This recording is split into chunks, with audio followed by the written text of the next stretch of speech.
There is a man who prays 5 times a day. He recites the words correctly. He knows the meaning, and yet, after every prayer, he feels a strange hollowness, like he just completed a task instead of meeting someone.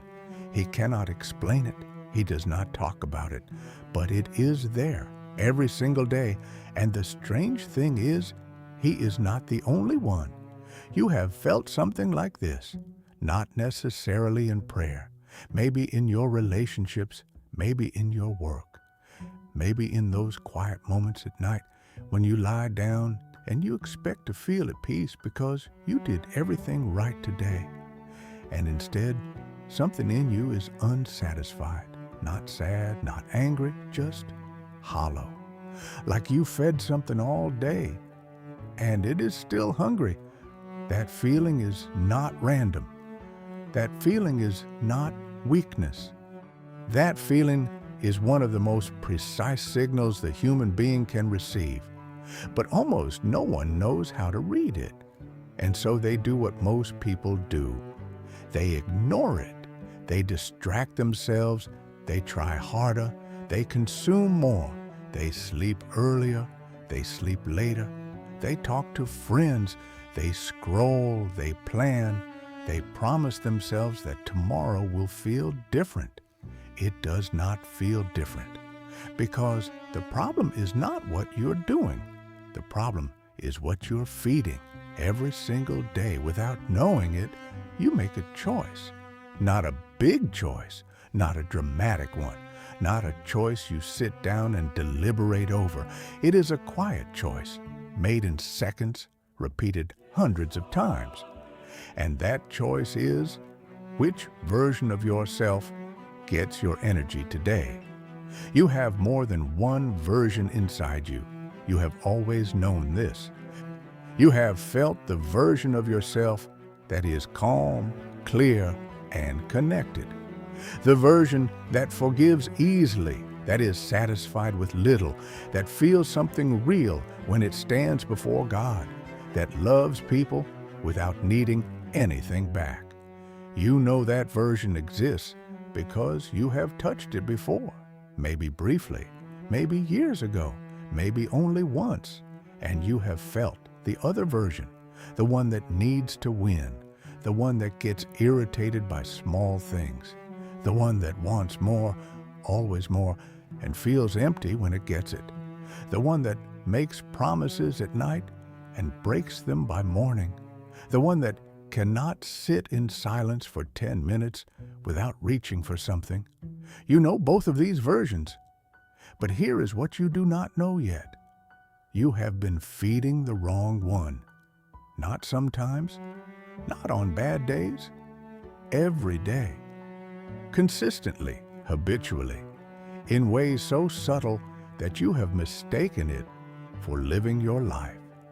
And the version you have been starving, the one that is actually you, has been sitting quietly in the background, growing weaker, sending signals you keep misreading as tiredness or stress or just one of those phases.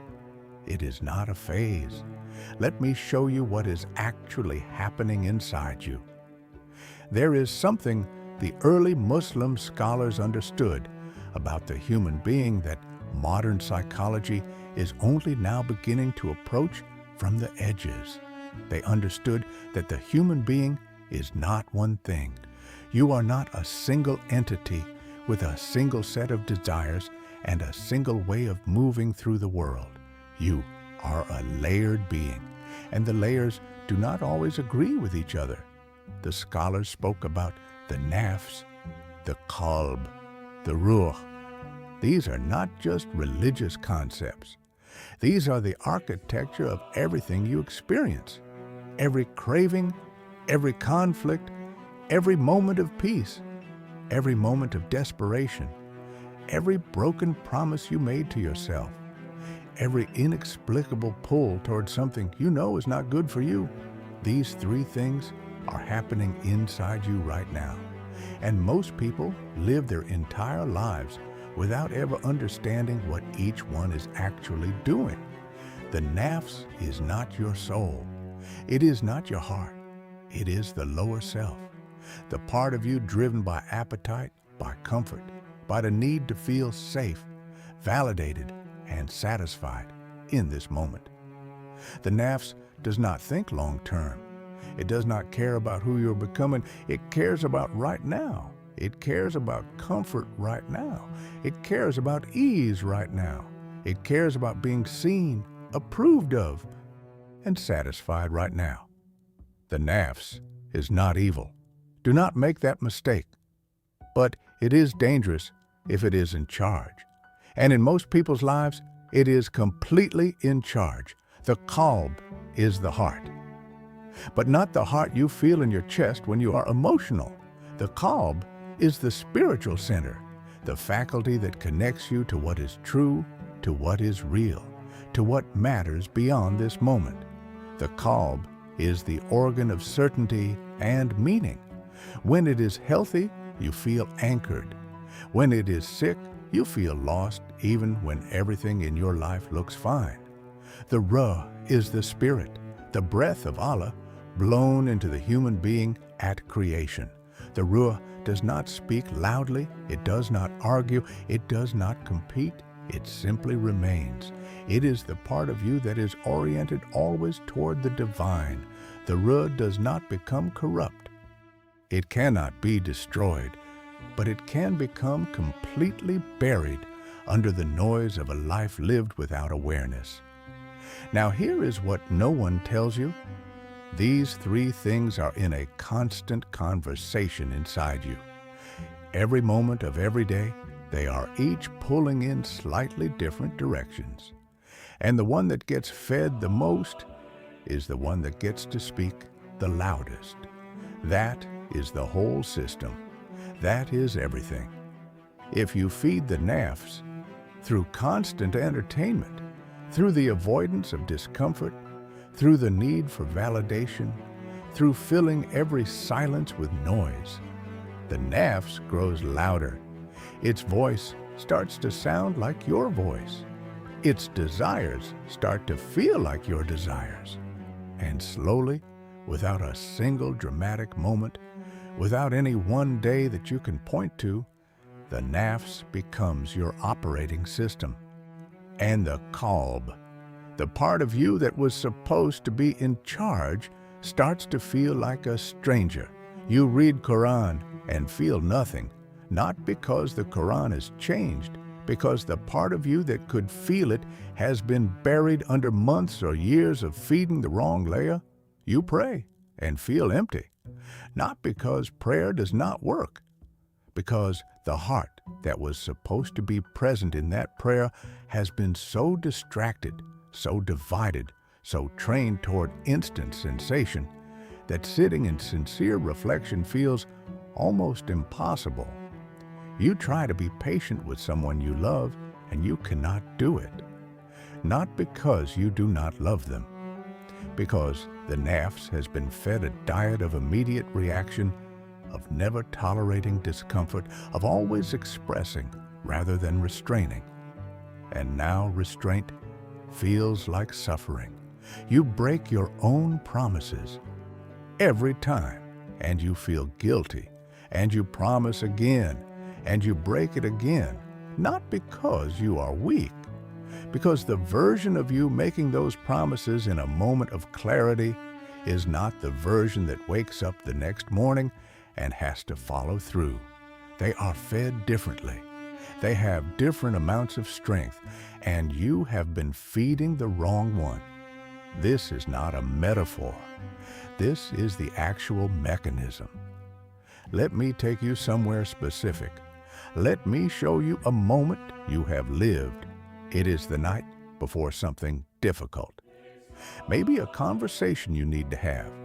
Maybe a habit you decided to change.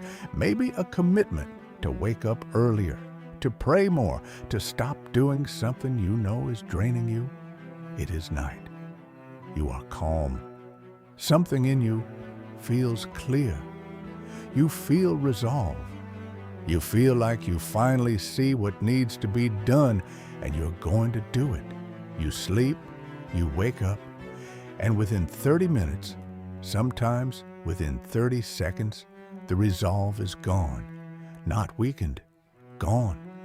It is as if a different person woke up in your body, a person who does not care about what you decided last night, a person who just wants to be comfortable, who does not want friction, who will find every reason to delay, to avoid, to rationalize. You experience this as personal failure, as lack of discipline, as something broken in you. But what you are actually experiencing is the difference between two states of feeding. At night, you were quieter. The Nafs was less activated, less input, less stimulation, less noise. And in that relative quiet, the Qalb could be heard. The heart spoke. The clarity came. The resolve was real. But you woke up, and within moments, the phone, the notification, the thought about yesterday, the worry about today, the automatic reaching for stimulation, the Nafs woke up fully fed and activated. And the voice of the Qalb, which had been so clear the night before, became thin and distant against the noise. You did not lack willpower. You lacked the right environment inside yourself. And the reason you have not built that environment is because no one ever explained to you that you needed to. There is something deeply strange about the way the Nafs operates. It is one of the most sophisticated systems inside the human being. And its sophistication is precisely what makes it dangerous. The Nafs does not attack you directly. It does not stand in front of you and say, "I am going to make you waste your life. I am going to pull you away from everything that matters. I am going to make you choose comfort over growth, distraction over presence, illusion over truth." It does not say any of that. What it does is much more subtle. It offers you something real, but slightly wrong. You are tired and you need rest. The Nafs offers you rest, but adds an extra hour that tips from recovery into avoidance. You needed rest, but what you got was escapism. And they feel the same in the moment. They feel completely different 3 days later. You are lonely and you need connection. The Nafs offers you stimulation, but gives you a screen instead of a conversation. You needed presence, but what you got was distraction. And in the moment, it scratches the itch enough that you stop looking for the real thing. You are searching for meaning and you need depth. The Nafs offers you content, videos, articles, podcasts, information that feels like growth but requires nothing of you. You feel like you are developing. You feel like you are learning, but nothing has changed in you. Nothing has been demanded of you. Because real growth always costs something. Real growth always passes through discomfort. And the Nafs cannot tolerate discomfort. So it gives you the shape of growth without the substance. And you live in that shape for months, for years, feeling like you are moving, realizing eventually that you have not moved at all. Here is the sign that tells you everything. Pay attention to how you feel after getting what you wanted, not before, not during, after. Because the Nafs and the Qalb respond to satisfaction in completely opposite ways. When the heart gets what it truly needs, when you pray and you are actually present, when you give genuinely without expecting something back, when you connect with someone truly rather than performing connection, you feel more, not less. You feel a kind of expansion, a quiet aliveness, a sense of, yes, this. But when the Nafs gets what it wants, when you spend an hour consuming content that required nothing of you, when you eat past what you needed because it was pleasurable, when you get the validation you were seeking, when you win the argument, you feel a very specific flatness afterwards. Not sadness, flatness. Like something was promised and then quietly was not delivered. Like the food looked right but had no nutrition. You know this feeling. You have felt it hundreds of times and you have never been able to name it. That flatness is the gap between what the Nafs promised and what the Qalb actually needed. That flatness is the feedback signal of a being who was built for something real, being given something that only looks real. That flatness is not a small thing. It is the most important piece of information you receive all day. And most people reach for something else the moment they feel it. Another piece of content, another conversation, another task, another distraction. Because the flatness is uncomfortable. Because sitting in it means sitting with a question they are not ready to answer. What am I actually hungry for? And the answer to that question would require them to change something. So they do not ask. They feed the Nafs instead. And the cycle continues. Now let us go deeper. Because the Nafs is not the only thing that is misfiring. The Qalb, the heart, has its own problem, and this problem is less obvious but more serious. The heart can become divided. The scholars used a word for this, the Qalb al-Maridi, the sick heart. Not a heart that has turned away from God, not a heart that is evil, but a heart that is split in its attention, pulled in multiple directions, unsettled, unable to settle fully on anything. A divided heart cannot love fully. It loves partially and then pulls back. It cannot trust fully. It trusts partially and then doubts. It cannot be present fully. It is here, but it is also somewhere else. Always.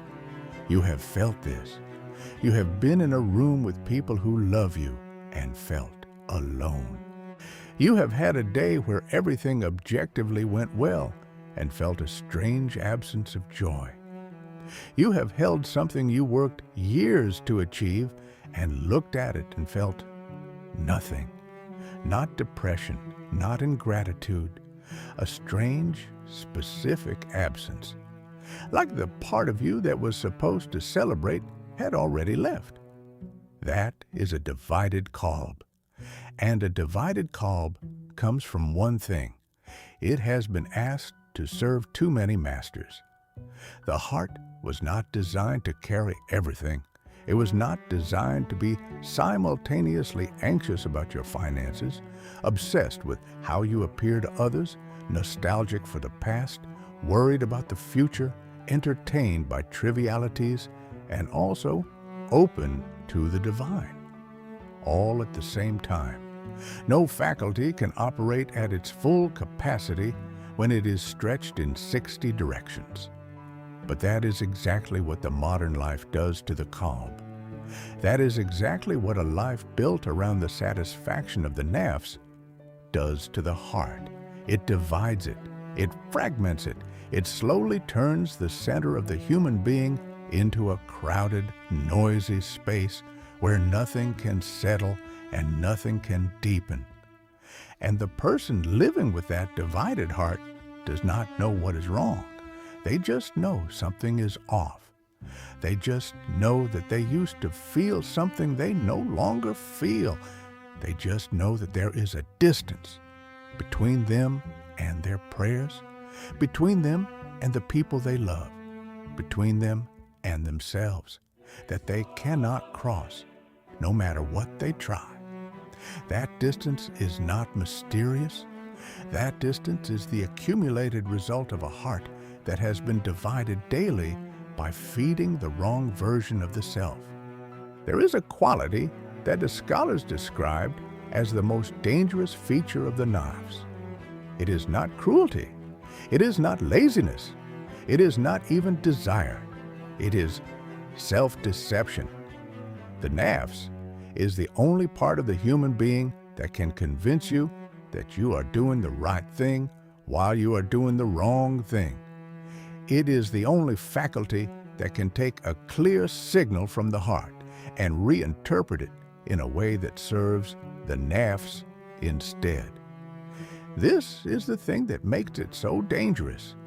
You feel the pull to pray, to reflect, to sit with yourself in honesty. The nafs does not say, do not do that. It says, do it later, when you are less tired, when you have finished this one thing, when the time is right, when you are in a better state. And those reasons sound like wisdom. They sound like self-awareness. They sound like you being realistic. But they are the nafs speaking in the voice of wisdom. And the difference between actual wisdom and the nafs wearing the mask of wisdom is almost impossible to detect from the inside. Unless you know what to look for, the sign is this: actual wisdom does not prevent you from doing what is right. It guides you toward doing it better. The nafs, dressed as wisdom, always gives you a reason to delay the thing that would actually nourish you. Think about the last time you had a genuine pull to do something that mattered, to sit with the Quran, to call someone you have been avoiding, to stop a habit that has been slowly hollowing you out. And think about what happened immediately after you felt that pull. Did you follow it? Or did a very reasonable, very intelligent sounding voice appear and tell you why right now was not quite the right time? That voice, that delay, that reasonable sounding hesitation, that is the nafs at its most sophisticated, and it has been doing that to you for years. I want to tell you about something that happens around age 27 to 32 in a lot of people. There is no exact age, but there is a moment, and most people recognize it when they hear it described. It is the moment when you realize that the life you have been building is not quite the life you thought you were building. Not dramatically wrong, not a disaster, just off. Like you followed all the right steps and arrived somewhere slightly to the left of where you meant to be. Your career is fine, but hollow in a way you cannot explain to anyone without sounding ungrateful.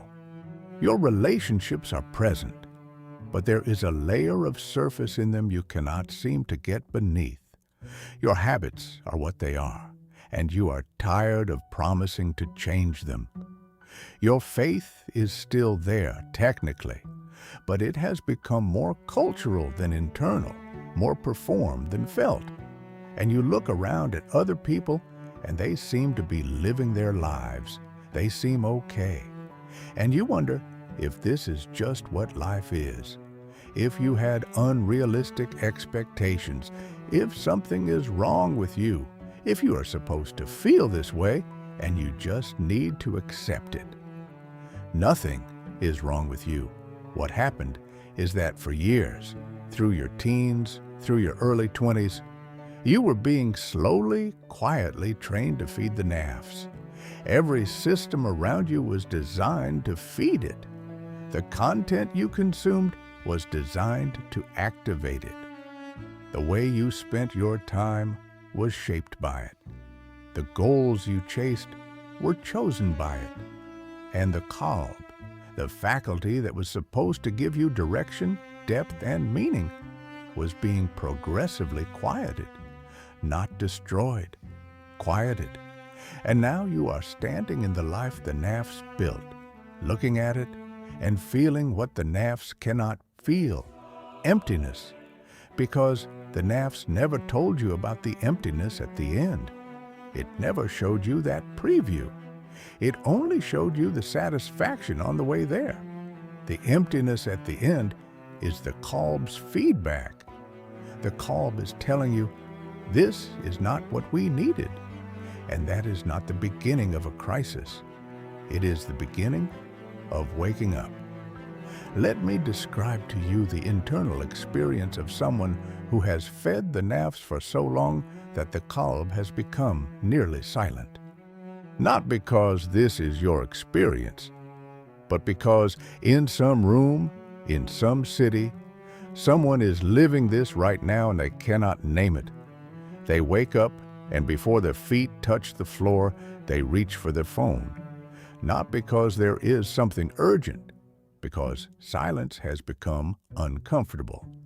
The silence is where the Qalb speaks, and the Nafs has learned that it does not like what the Qalb says, so it fills the silence before the Qalb can get a word in. They move through their day efficiently. They are not lazy. In fact, they are often impressive to the people around them. But inside, there is a constant running, from task to task, from thought to thought, from stimulation to stimulation. That never quite stops.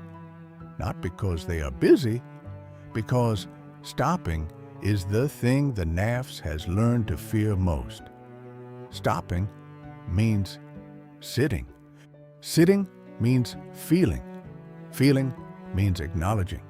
Acknowledging means changing. And changing means the Nafs give something up. So they never really stop. Even in their moments of rest, they are consuming. Even in their prayer, they are partially somewhere else.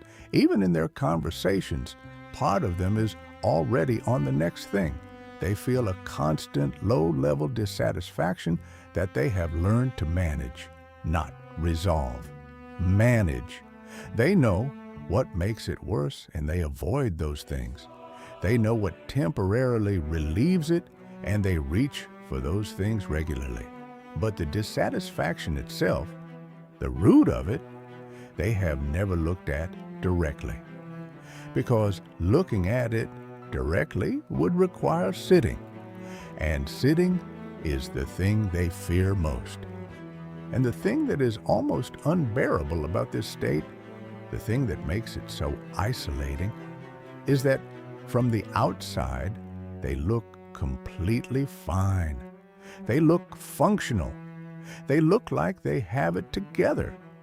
And so there is no one to tell, because the words would sound like complaints, and the complaints would sound ungrateful, and the gratitude is real. They know how much they have, but gratitude and emptiness can exist in the same person at the same time. They do. They are. That is what happens when the Qalb is starving while the Nafs is full. You can be genuinely grateful and genuinely hungry at the same time, because the hunger is for something that gratitude alone cannot feed.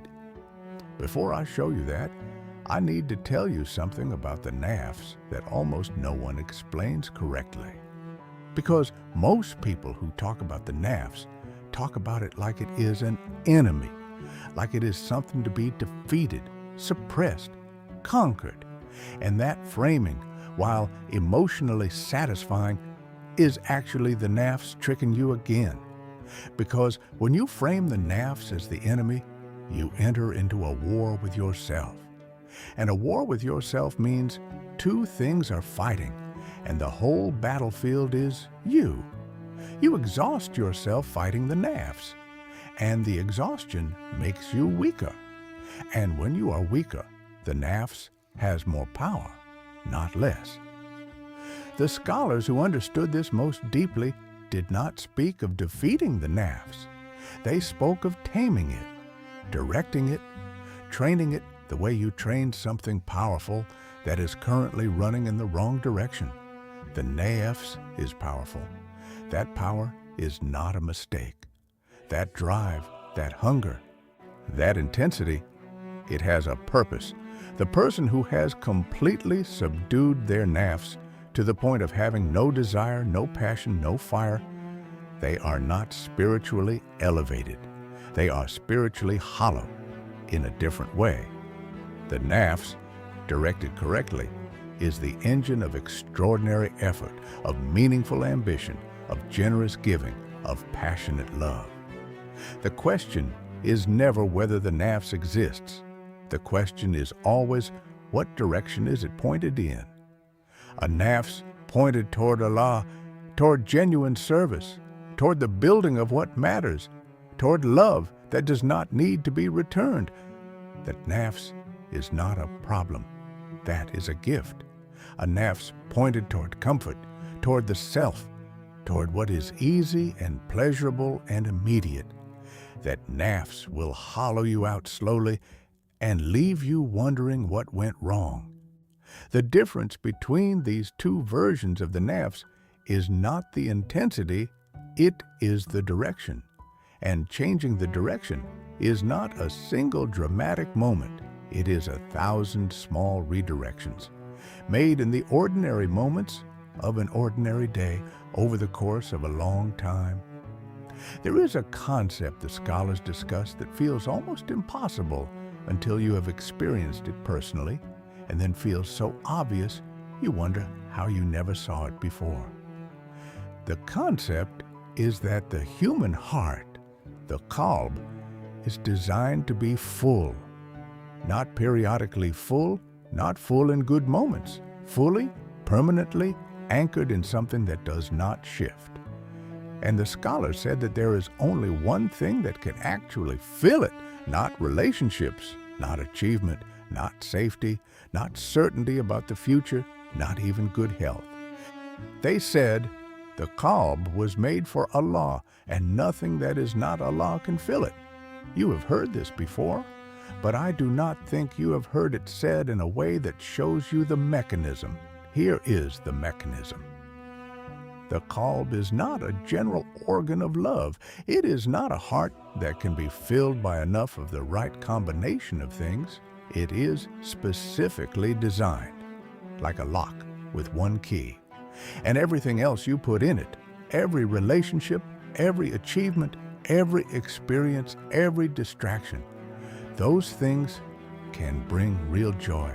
They are not meaningless, but they cannot fill the Qalb. They can make the heart feel momentarily full, and then the fullness drains, and the heart is left again with the ache. And this is the ache you have been running from. This is the ache that the nafs has been covering, distracting you from, all offering substitute after substitute to silence. The scholars called it the fitrat, the fitra, the original orientation of the human being toward its creator. It does not go away. You cannot remove it. You cannot replace it. You cannot fill the space it leaves with anything else. You can only ignore it. And ignoring it is exactly what feeding the nafs trains you to do. And as long as you are ignoring it, you will keep feeling that this is off, that something is missing, that the life you are living is almost right, but not quite, that you are almost satisfied, but not quite, almost, never completely, because completely requires the one thing the nafs cannot give you. Now here is the part that matters most, because everything I have described so far, the nafs, the divided Qalb, the covered fitra, the cycle of feeding the wrong layer, all of that is information.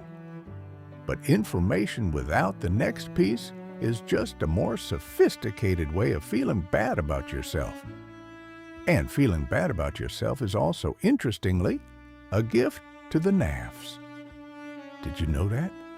The nafs feeds on shame and guilt in the same way it feeds on pride and desire, because both shame and pride are self-referential.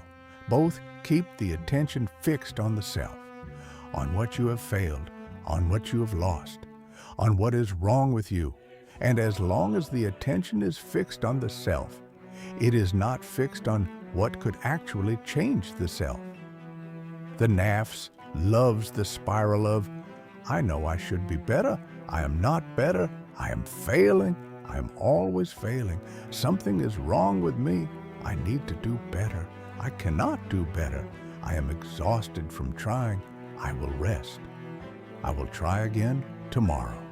It loves that spiral, because in that spiral, you are not changing, you are just feeling bad about not changing. And feeling bad about not changing looks like awareness, It looks like you care.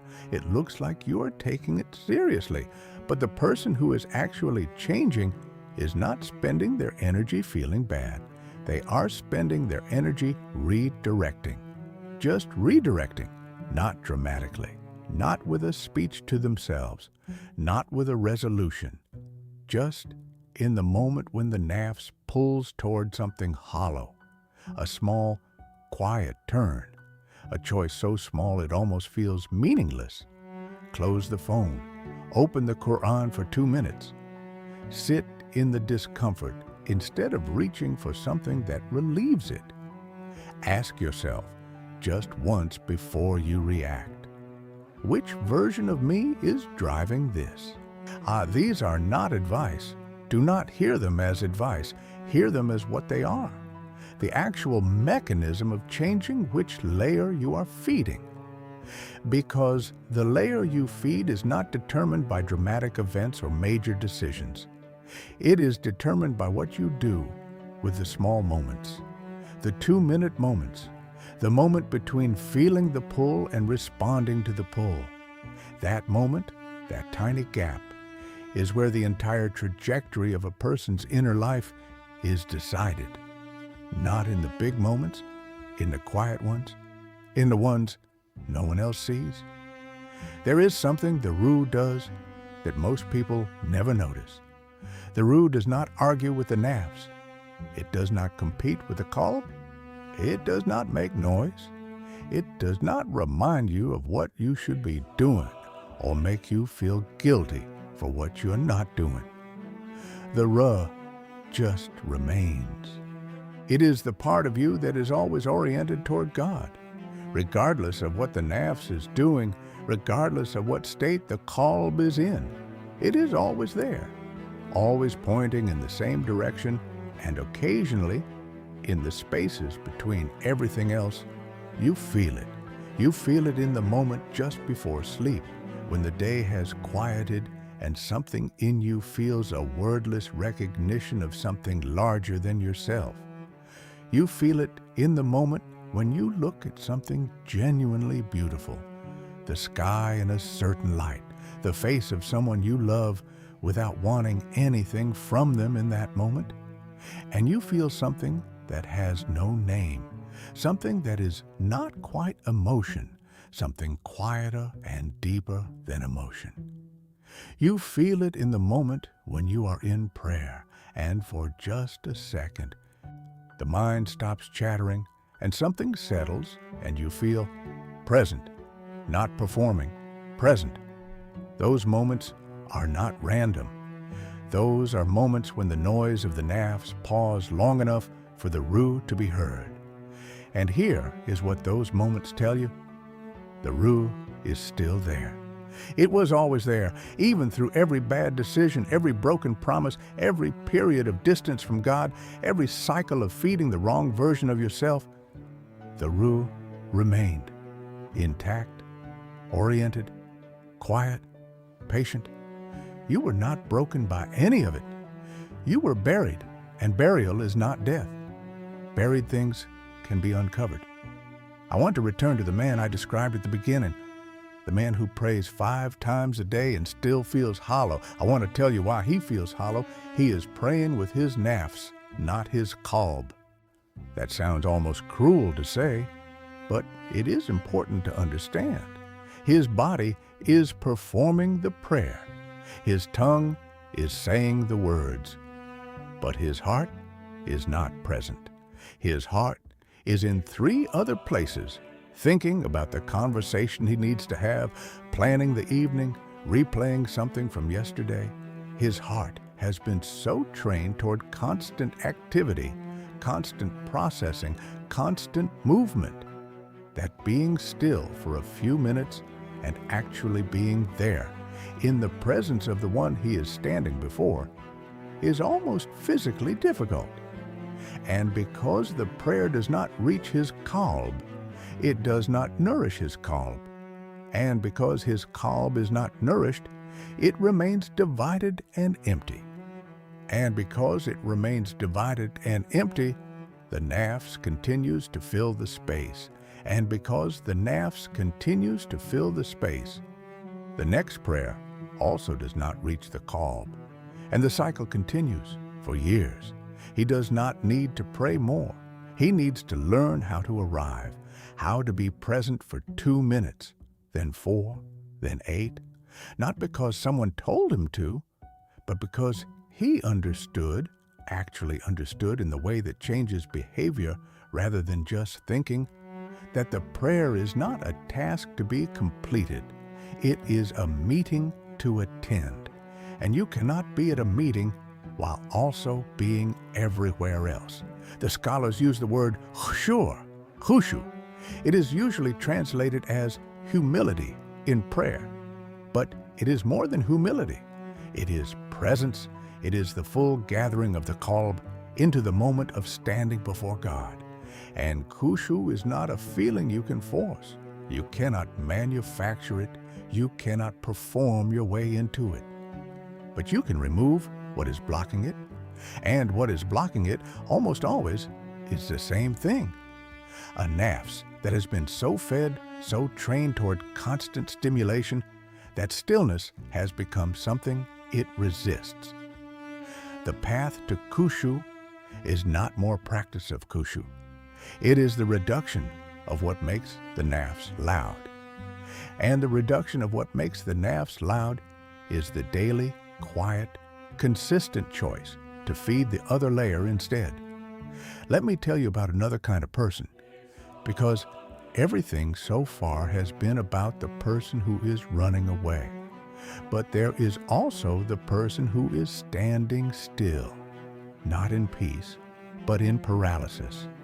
This person has decided that they are not good enough to feed the right version yet.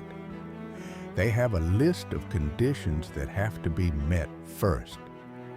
They need to first fix their relationship with prayer, or first stop this habit, or first become more consistent, or first reach a certain level of sincerity. Only then will they deserve to begin. This person is also being played by the nafs, because the nafs knows that if it cannot keep you running forward into distraction, it can keep you frozen in the past, in the guilt of what you have not done, in the shame of what you are, in the belief that the right version of yourself is a destination that requires a certain amount of purification before you are allowed to arrive there. This is a lie. The right version of yourself is not a destination. It is a direction. You do not have to be a certain kind of person before you begin feeding the Qalb. You begin feeding the Qalb, and the feeding itself begins changing the kind of person you are. The prayer of the person who is still entangled, still struggling, still inconsistent, that prayer counts. It reaches. The sincerity of the person who cannot yet fully feel what they know to be true, that sincerity is seen. The small redirection of the person who turned toward the right thing, even once, even briefly, even imperfectly, that redirection is registered. Allah does not wait for you to arrive before responding to you. He responds to the turning, just the turning, not the destination, not the finished product, not the version of you that has resolved all the contradictions and cleaned up all the habits and achieved some level of spiritual stability that you can point to and say, now I am ready. The turning is enough to begin, and the beginning is enough to continue, and the continuing is the whole journey. There is one more thing about the Qalb that I need you to understand before we go further. The Qalb is not consistent, and people misread this inconsistency as failure. The heart that was open and alive yesterday can feel closed and distant today. The person who experienced genuine khushu in prayer last Tuesday may feel nothing this Tuesday. The person who felt the fitra, that deep, wordless pull toward God, with stunning clarity 3 months ago, may feel like they imagined it today. This fluctuation is not a sign that you are doing something wrong. It is not a sign that the experience was not real. It is not evidence that you are beyond hope or that the path does not work. The Qalb is responsive to conditions, like a garden that flourishes in certain weather and struggles in others. The Qalb opens and closes depending on what it has been given. After a period of feeding the Nafs, even unconsciously, even just through a week of too much noise and too little stillness, the Qalb contracts. Not permanently, temporarily. It pulls inward. The light that was visible becomes harder to see. The connection that was felt becomes harder to feel. And the person experiencing this thinks, I lost it. I was close to something, and now it is gone. It is not gone. The scholars used a concept for this, the state of Qalb and bust, constriction and expansion. The heart moves between these states. This is not failure. This is the natural rhythm of the spiritual life. The constriction is not punishment. It is a calling back. It is the heart telling you, you have been feeding the other layer. Come back. Come back to what nourishes me. The appropriate response to Qalb is not despair. It is not self-criticism. It is not the conclusion that you are spiritually broken. The appropriate response is patience and a quiet return, not a dramatic return, not a resolution or a vow, just a quiet, humble turning back toward what feeds the Qalb. Because the Qalb that was contracted this morning can be opened by the evening if it is given what it needs. It responds that quickly to real nourishment. You have experienced this. There has been a moment when you were feeling the distance, the hollowness, the contraction, and then something happened. A line from Quran, a moment of genuine dua, a sight of the sky in the early morning, something small and quiet and utterly ordinary, and something in you opened, not slowly, immediately. That immediacy is the heart telling you, I was always here. I just needed something real to respond to.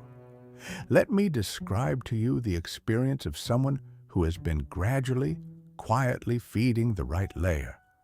Not because they had a spiritual awakening, not because something dramatic happened, but because at some point they understood what was happening inside them, and they started making different small choices.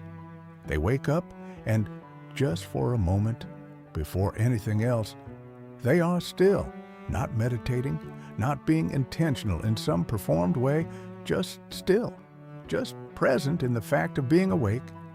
And in that stillness, before the day's noise begins, something in them is aligned. The Qalb is briefly undivided. The Ruh is briefly audible. It lasts maybe 60 seconds. But those 60 seconds are different from anything the Nafs can manufacture, because in those 60 seconds, they are not consuming anything. They are not producing anything. They are not managing anyone or anything. They are simply present in existence, in the fact that they are alive, that this day was given to them, that there is a Creator who knows them. And then the day begins, and the Nafs activates, the pulls come, the stimulation arrives, the distractions present themselves, the old patterns knock on the door. But something is different. Because they started from alignment, there is something to return to.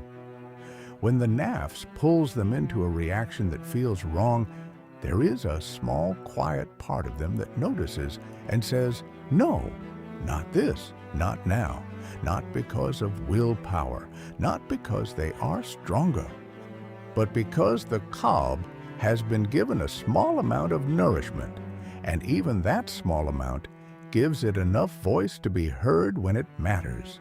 This is how it works, not dramatically, not all at once. One small feeding of the right layer, and then another, and then another, until gradually, slowly, over weeks and months, not days, the balance shifts until the Nafs, which was used to running the entire system, finds that it is no longer the only voice, finds that there is something else that is also present, also speaking, also being listened to. And the person who is living this does not feel transformed. They do not feel holy or spiritually elevated. They feel something quieter than that. They feel more like themselves than they have in years. There is a particular kind of pain that belongs only to someone who has been running from the right version of themselves. Not the pain of failure, not the pain of loss, not even the pain of loneliness. It is the pain of recognition. You are reading this or listening to this, and something in you is nodding not with enthusiasm, but with a quiet, almost reluctant acknowledgement. Like, yes, I know this. I have felt this. I have been doing this. And there is something almost painful about that recognition, because it is not new information. Some part of you has known this for a long time. Maybe not in these words, maybe not this clearly, but the knowledge was there. The signal was always there. You just kept finding ways not to look directly at it, because looking directly at it means you cannot unknow it. And once you know it, you are responsible for it. And responsibility means the easy version of your life is over. Not your life. The easy version of it. The version where you can tell yourself, I do not know why I feel this way. I do not know what is missing. I am just going through something. I will figure it out eventually. That version is comfortable. Even though it leaves you hollow, it is at least familiar. And the Nafs will defend that familiar hollowness with everything it has, because the alternative, actually sitting with what you feel, actually asking what the Qalb needs, actually beginning to feed the root, that alternative requires the Nafs to become smaller, and the Nafs does not shrink quietly. It fights. It offers you 100 reasons why this does not apply to you specifically. It tells you that you are already doing fine, that this is too abstract, that your situation is different, that you do not have the time or energy right now. It finds the one part of this that is slightly overstated and uses it to dismiss the whole. But here's the thing about the Nafs arguing with you. Its argument is the proof. If none of this was real, the Nafs would not need to argue. The resistance is the recognition. I want to speak about something specific that almost no one addresses. There is a type of person who is spiritually aware. They know this language. They know about the Nafs and the Qalb. They have read the books. They listen to the lectures. They are deeply familiar with the ideas of tazkiyah, the purification of the self, and Islamic spirituality. And they are still feeding the wrong version of themselves, because knowledge is also something the Nafs can consume. The Nafs is capable of learning about itself as a way of avoiding changing itself. This is perhaps its most advanced move. It allows you to become fluent in the language of spiritual development. It allows you to speak intelligently about ego and attachment and the diseases of the heart. It allows you to recognize these patterns in other people and describe them with precision. And then it ensures that the knowledge remains at the level of the mind, not the heart, because the mind can hold knowledge without being changed by it. The heart cannot. When real understanding reaches the Qalb, when it penetrates past the intellect and lands in the heart, it changes something. It has to. The Qalb is the organ of transformation, Information that reaches it cannot be merely stored. It is either lived or it creates a wound. The wound of knowing what is right and choosing otherwise. And many people who are spiritually educated are living with that wound. They know, they really know, and they are not doing it. And some part of them knows they are not doing it. And they feel that gap as a very specific kind of shame. The shame of someone who cannot claim ignorance. If that is you, if you are carrying that gap, that knowing and not doing, then I want to say something to you directly.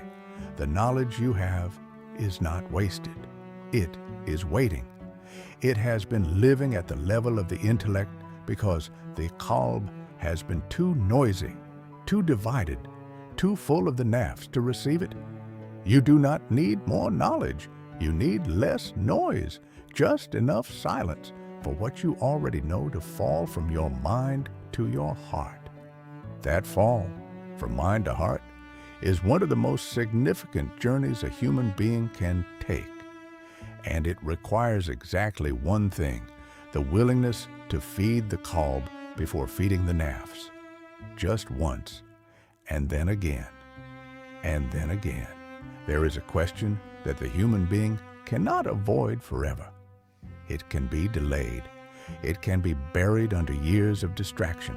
It can be reframed as something else, as ambition, as creativity, as the search for meaning. But it cannot be avoided forever. The question is, who am I? When no one is watching and nothing is performing. Not who I want to be, not who I am becoming. Who am I right now in the silence when the performance stops? Most people are afraid of that question, not because the answer is terrible, but because they have spent so long feeding the Nafs that they are genuinely not sure what is left underneath it. The Nafs has a face, a personality, a set of preferences and reactions and ways of presenting itself to the world. It is confident. It is consistent. It can be charming or impressive or relatable. But it is not you. And when the Nafs is quiet, really quiet, not just temporarily distracted, what remains is something much less defined. Something that does not have the Nafs's confidence or the Nafs's certainty. Something that is a bit uncertain, a bit unpolished, a bit more tender than the version you show the world. That tender, uncertain, unpolished something that is closer to you. That is the version that is connected to the Qalb and oriented toward the Ruh. That is the version that actually longs for God, not in a performed or intellectual way, but in the way a child longs for a parent, wordlessly, completely, without needing to justify it. That version has been there the whole time. It has never left. It has never stopped being who you are. It has just been buried under years of feeding the loud one. And here is what changes when you begin to feed the right version. You do not become more serious. You do not become someone who talks about spirituality constantly and makes others uncomfortable. You do not become less present in your life. You become more present, because the Nafs was actually the thing pulling you out of your life, into comparison, into worry about the future, into replaying the past, into the performance of living rather than the living itself. When the Qalb is nourished, you come back. You come back to the person in front of you. You listen in a way you have not listened in years, not waiting for your turn to speak, not thinking about how you're being perceived, not partially somewhere else. You actually hear them. You come back to the work in front of you, not because you are more disciplined, but because you are less divided. A mind that is not constantly running from stillness can be fully present with one thing, and full presence with one thing even a small thing, produces a quality that years of divided attention cannot. You come back to your own life, and this might sound strange, to return to your own life, like, where else have you been? But you know what I mean? You have been in your life, but not present in it. You have been attending it, but not experiencing it. You have been doing it, but not feeling it. When the right layer is fed, you stop attending your life and start living it. And that difference between attending and living is the entire difference between the life the Nafs builds and the life the Qalb was designed for. I want to end with something that is not a conclusion, because there is no conclusion to a journey that is as long as your life, but there is a beginning. And the beginning is exactly this: the moment of recognition, the moment you're in right now, the moment of sitting with something true that you have been quietly avoiding and letting it actually land, not processing it intellectually, not turning it into a plan, not immediately thinking about how to implement it or share it or remember it, just letting it land, letting it fall from the mind to the heart, letting the Qalb receive it, because the Qalb that receives this is not the same Qalb it was before it received this. Something has shifted, something very small, very quiet, very real, a slight reorientation, a tiny clearing of the noise. That tiny clearing is not nothing. That tiny clearing is everything. It is the first small feeding of the right version, and the right version, even on almost nothing, will begin to wake up. Because it was never really asleep. It was waiting. It has always been waiting.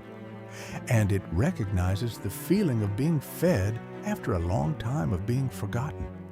It recognizes it the way you recognize something true, not because it is new, but because it was always there, waiting for you to stop running and turn around. You have turned around. Everything begins from here.